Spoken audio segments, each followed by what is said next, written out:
In this video, I'll be showing you how you can make curved edges in Apple Motion. It is super simple and easy to do. So first of all, what you need to do is open up your Motion and select the Final Cut Pro effect up in the blank corner.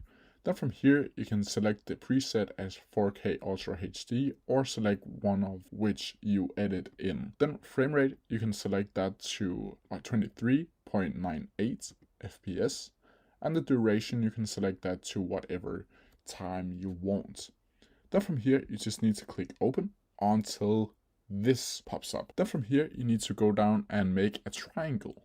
And to do that, you need to go down here to the triangle tool and select the triangle that you want to make up here in the preview tab right here. Now you need to go to inspector and make sure that you have disabled the outline. Then from here, you need to go to geometry and go down to the roughness and put that slider up to where you want your slider to be. Then you need to go down to effect source and right click on it and click add image mask. Then from here, you need to take the right rectangle and drag it down onto the image mask, like so. And there you have it. If you have any questions about it, please leave them down in the comment section below and I'll try my best to answer them as quickly as possible. See ya!